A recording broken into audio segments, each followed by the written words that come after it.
Hello everybody, welcome back to another episode of Foxy Box's map making with Sparks. Yes, hello. It's been a little while since our last episode. I'm sorry about that. I've been really busy working on MindGauge stuff and also on a new map commission, which is quite a lot of work, but it's fun all the same. And also, just so you know, in a week, I am going to be starting a new job working at a university with their e-learning department, doing online web portal stuff. So we'll see how that goes. But it does mean that I do not have as much time as I used to. But there we go. So today we're going to step a little bit outside of the Foxy Boxes world and experiment with some ideas for cutscenes, which I think is going to be interesting. But before I start that, let me just quickly mention that Vanilla Burp has created a model sharing website. And there's a link in the video description. If there isn't, remind me that it's not there, because I do that a lot. Which is basically a place that you can share any block models that you create. And I know that I have quite a vibrant community of block modelers surrounding this series, which is awesome. And just because I've never really clarified this, so that you know where I stand about all this. I mean, you guys have sent me a lot of models, from the crates to the file cabinets and things, and as far as I'm concerned, when you send me these models, you retain the rights to these models. You're giving me permission to use them in my map in exchange for credit. And obviously, for some of you, it's quite cool that you get to see it put into a map when you're not really a map maker yourself. But I highly encourage all of you model makers to send models to Vanilla Burp's website, because that kind of site works the best if loads of people are contributing to it and submitting models and using it. So I mean, these file cabinets, I mean, this could easily be sent to be used somewhere else, which I think is awesome. So don't feel that because you've submitted a model for Foxy Boxes, you can't share it with anyone else. I definitely I'm a big fan of the open source sharing is caring sort of culture. So yeah, definitely go check that out. I submitted the only model I've ever made, which is the glass bottle, not that glass bottle, the Fireflies bottle that I made for a video a while ago. So let's get on to today's project.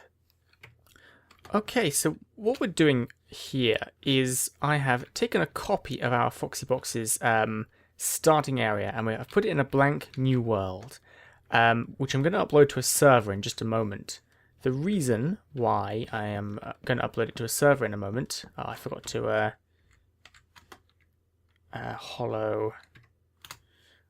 The reason that I'm going to upload it to a server in a moment is we're going to try and use the server log to create a camera movement effect. So I've got a corridor out here, and I've pasted this this copy of our starting area into exactly the same coordinates as the place where we're going to put this in the end, so we can get a layout of how we want this beginning area to look. So the idea is that at the beginning of the game, and I haven't yet decided whether this is going to be player controlled or a cutscene, the Reposer, the character, is going to be in here. They're going to break... What the...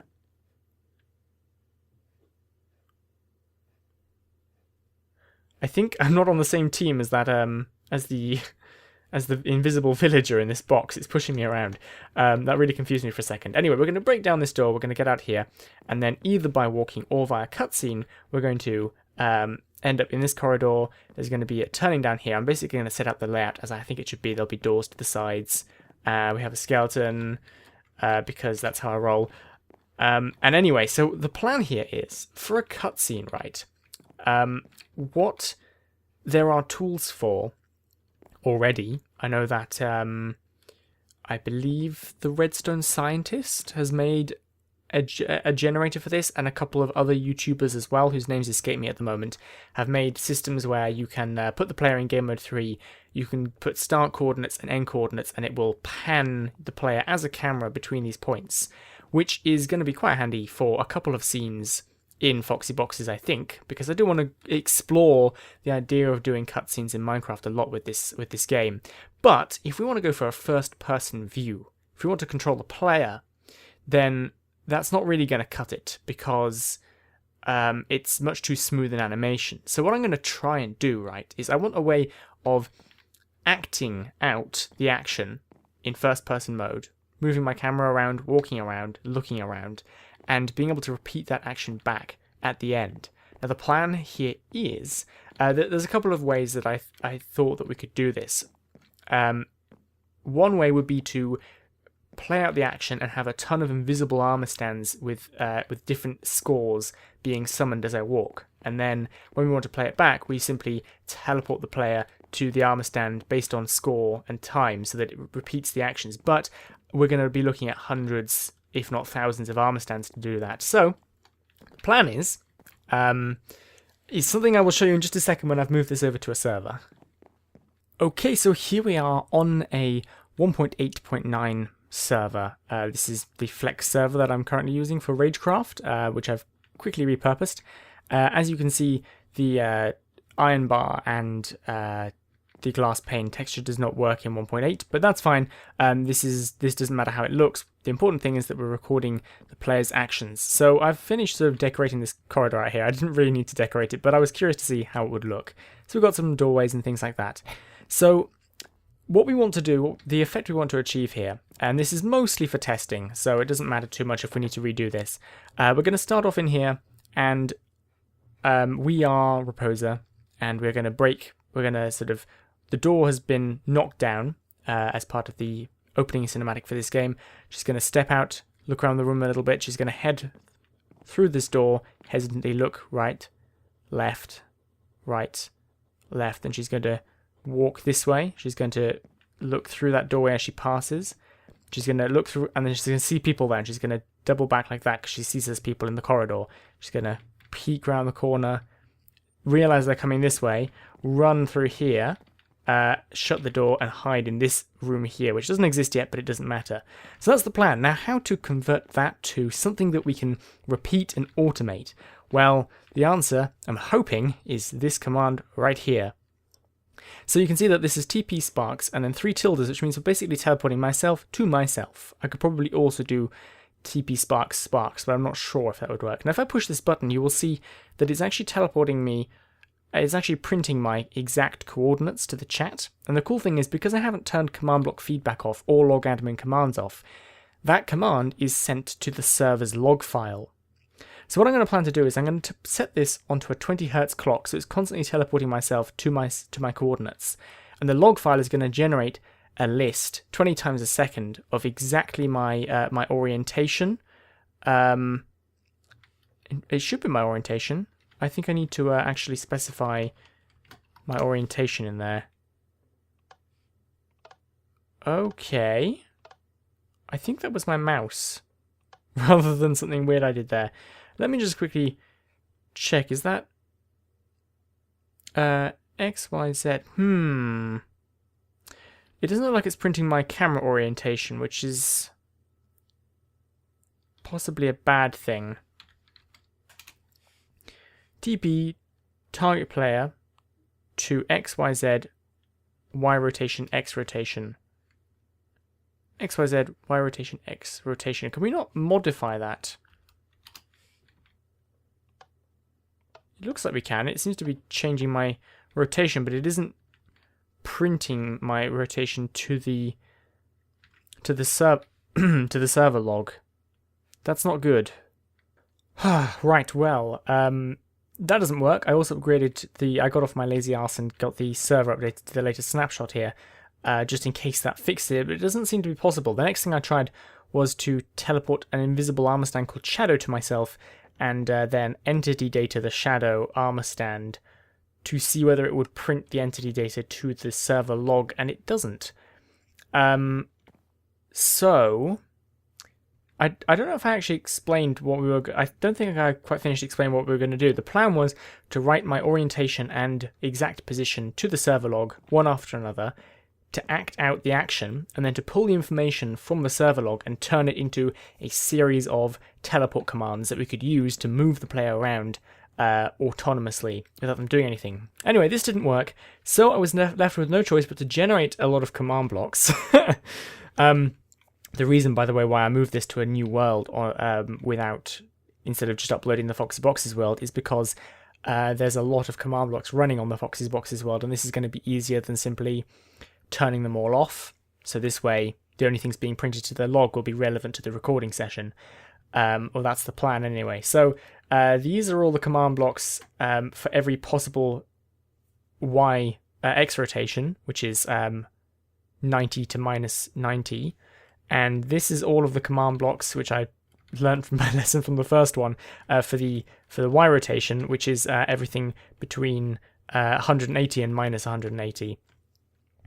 So what that gives you is the ability to effectively write this. None of them actually have it printed. That's annoying. Basically, the server console will say something along the lines of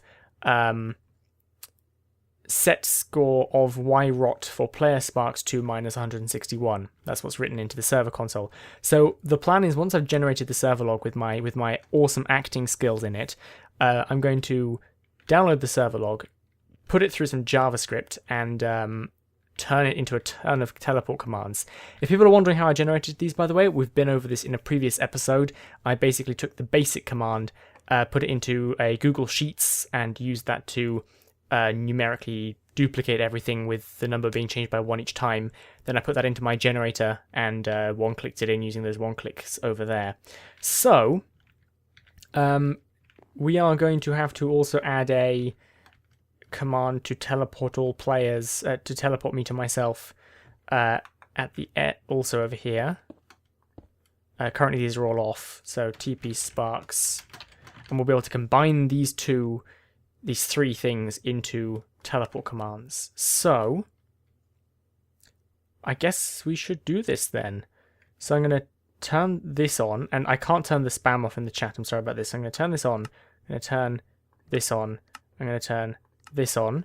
So now all that information is being written 20 times a second to the console log, and now I'm going to do some acting. So, oh, I'm being pushed by the damn thing again. Ah, that's annoying. I'm a little worried that I'm overtaxing the server here. So I'm going to summon a cow 20 blocks above me to mark the server log, saying this is where I start recording. So I'm going to go like this, and I'm going to start acting. So I'm going to walk forward, I'm going to look around a little bit, I'm going to hesitantly head for the door, I'm going to look right, left, ground.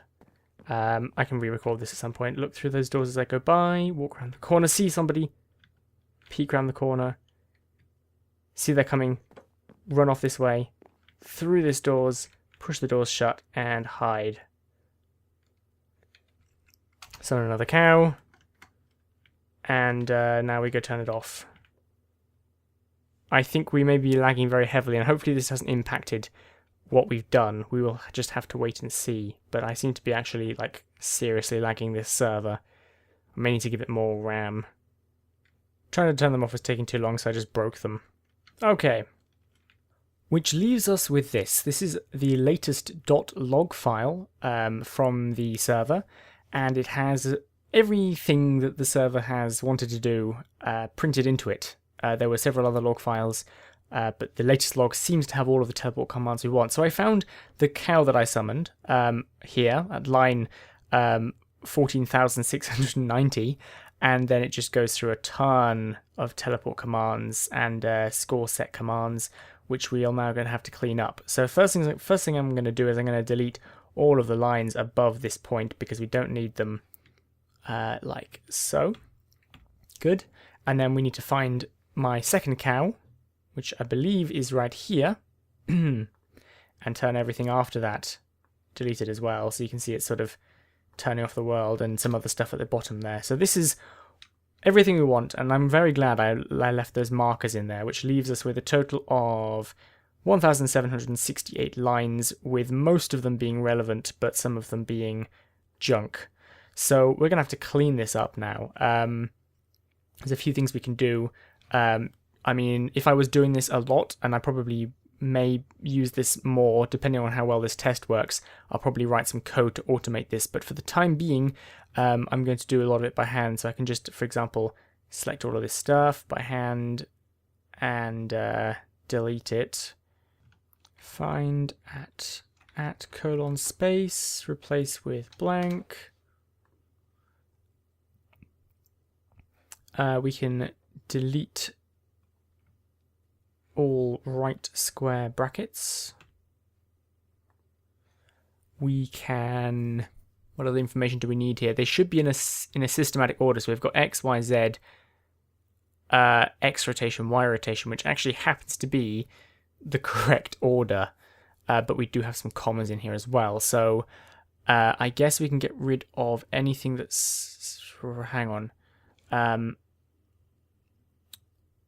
It looks like it's actually doing the orientation before.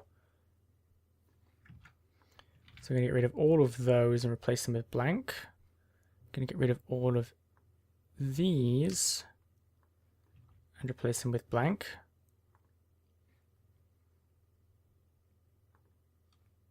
Let's undo that and not get rid of that space.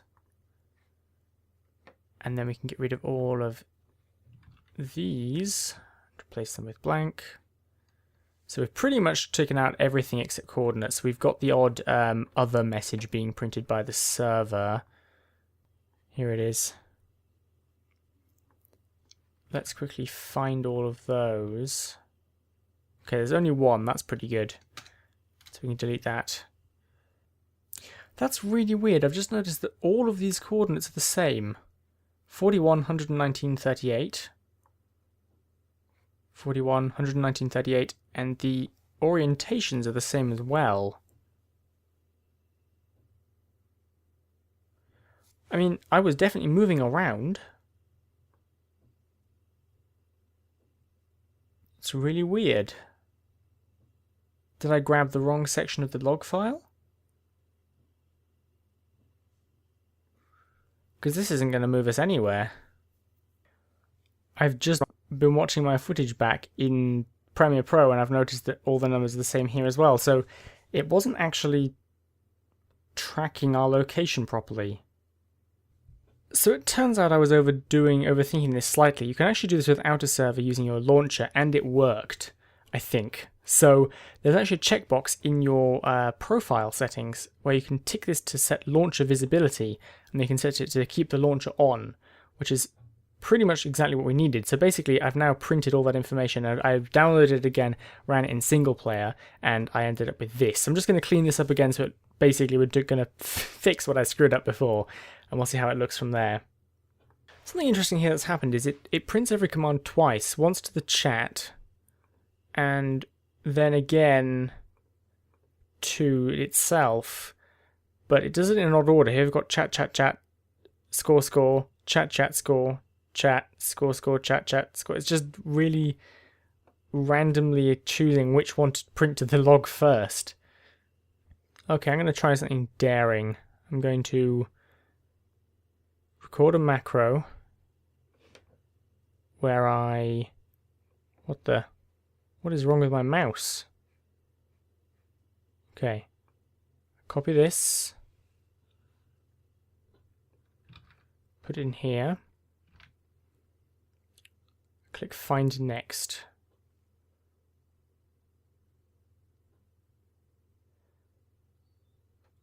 Then I go to the end of the line and press backspace and then stop. So now if I run that macro to the end of file, there we go. I think it deleted all of them. So this way I can get rid of all the ones starting with chat. So I should be able to just click record, highlight chat, paste it in here, find next, go to end of line, delete. Stop macro. So if I play that now, multiple times, run to enter file, should get rid of all the chat lines. That's pretty cool. Which will leave us with only the actual ones we want, which are the regular commands, so that we don't have a duplicate of everything.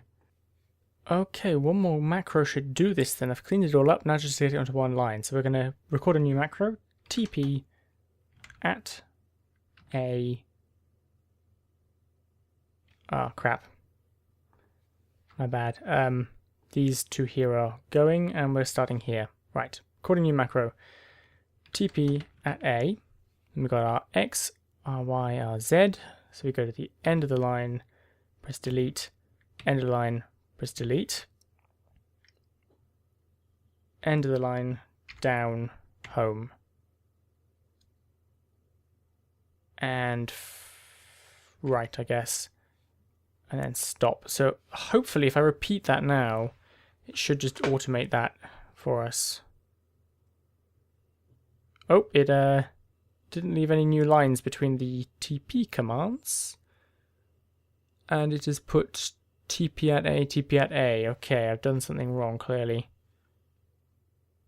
Yeah, I don't know what I did wrong the first time then. Nice, so that's all our teleport commands sorted. They are different values, which is great. They have the orientation. Something I predict we may have an issue with is we are only using integers for our rotation. We are not as accurate with our rotations as our coordinates, so we may find that our camera movement in the axes of the player is going to be jerkier than we'd like. So out of interest, I wonder how much space this is going to take in there one click. That fills 2.5 command blocks to import this in, but I have just realized that we don't want to run this in a chain anyway. We want to run it on a sort of cyclic clock so that one of these gets powered each tick. Alright, so we've generated 100. Oh goodness. Is that really 100? That feels like a lot more. I think I've miscopied something somewhere here. Wow, no, that really is 100. Okay. So I'm going to put another command block up here. And here, I suppose. What we'll do is we'll go... which one's first? Say 1, say 2, and it's going to teleport me when I do this, but I'm going to put down a redstone block. This should teleport us to our start coordinate. It didn't, that's worrying. You must specify which player you wish to perform this action on. At A, I think you'll find.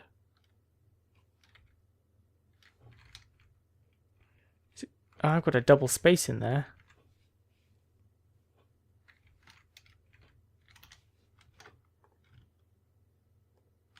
Yeah, I've got to get rid of those double spaces. Okay, well I hope this doesn't lag us too badly. But we'll see. This is the first 100 of the 480-ish command blocks we have. So let's plonk ourselves down, put our redstone block down and see what happens. Bad. Oh dear. Oh right, yeah, that's right. I thought it had frozen or something. That was a little jerkier than I'd hoped for, if I'm honest. Let's just have a look at that again. Also, we appear to be looking at the floor for some time. We could probably make this a little bit better by doing game rule command block output false, game rule log admin commands false. Okay, let's try it one more time, see if that helps. I'm surprised we were looking down for the first bit of that. I don't remember doing that. Boop.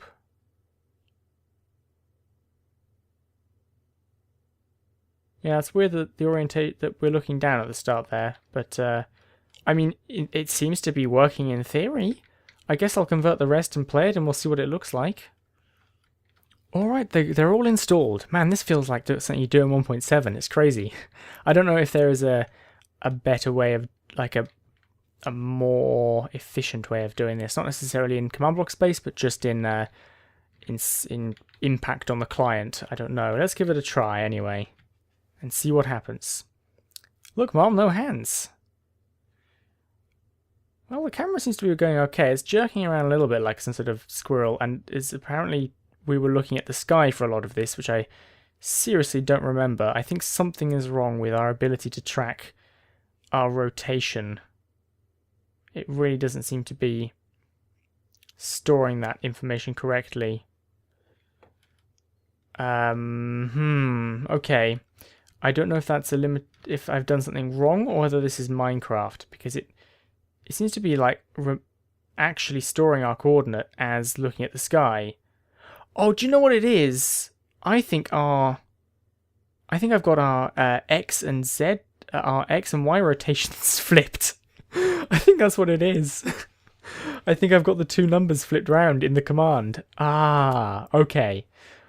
Well, what do you guys think? I'm going to end the episode here because I really want to get this episode out, and it's spent the whole day working on this now. What do you guys think? Is it a cool thing to do to have the camera controlled like that? And I will, I guess, flip the coordinates on that for next time. I can obviously import all of these back into our main Foxy Boxes world. Now we've recorded it. Yeah, I guess that's everything for today. I'll see you guys later. Bye-bye.